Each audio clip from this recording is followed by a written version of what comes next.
Good morning, boys and girls, and welcome back to the southern wing of the Stink Bug Works. In yesterday's video, I talked about post-run maintenance and modifications of this boat and the Swifter, hereinafter called the Pay and Pack. And a lot of my discussion revolved around the strut and the piece that goes into the strut. Now, in the case of this boat, it's the Teflon stuffing, or the Teflon stuffing tube liner that goes into the strut here. And what I did was, this was the shaft I used, and you can see that the bearing surface steps down for the cable. And what was happening was the bearing surface was all the way out here, and this stuffing tube would not go past this step. And so it was leaving a little gaposis between the nose cone and the stuffing tube liner.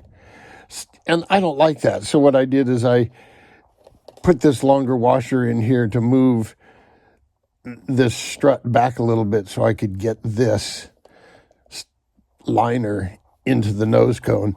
Now, this liner is a real snug fit in this stuffing tube. It's a real snug fit. And so once I push it in there, this is going to hold it in, and there's no water that's going to get past this, none whatsoever.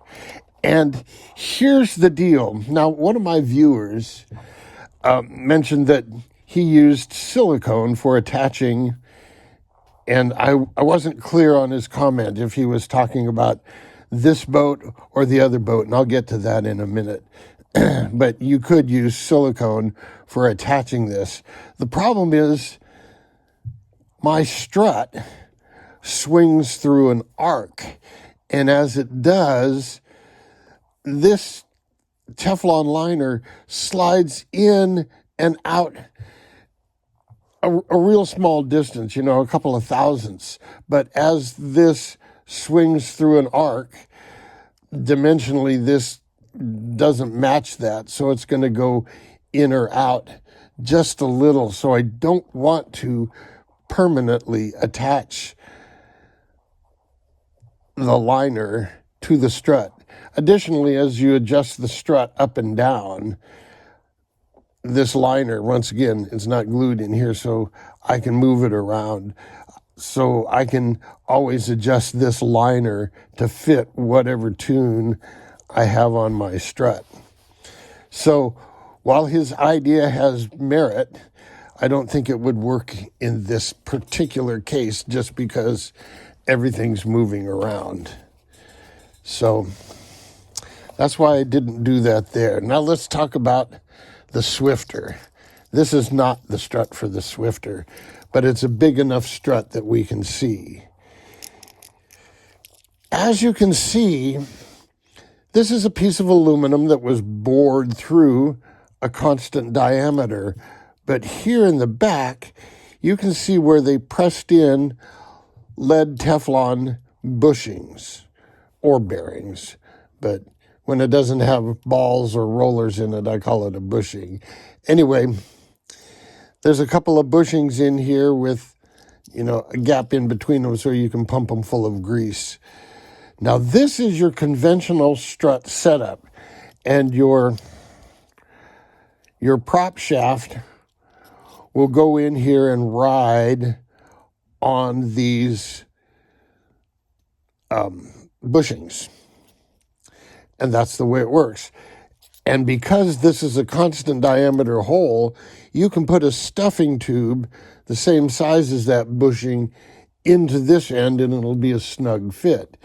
And that's where my viewer would have you glue the stuffing tube. Well, a Speedmaster strut's a little bit different. And I drew a picture here. We'll talk about the picture. But imagine this strut with no bushings in it. Okay, so here's a Speedmaster strut. Okay, now I'm going to take the strut off, and we're going to look at just the stuffing tube. The stuffing tube, this outer tube right here, the one I've marked with dots, goes in this end and almost, but not quite, all the way to this end. And it's in the stuffing tube itself that the bearing rides. Now, the bearing is a brass tube the next size down with a bunch of holes drilled in it for grease to accumulate and recycle and so forth. So you have this bearing. So your stuffing tube goes in here the entire distance. And then this bearing. So there, here I'm taking away the stuffing tube. So now we're looking at,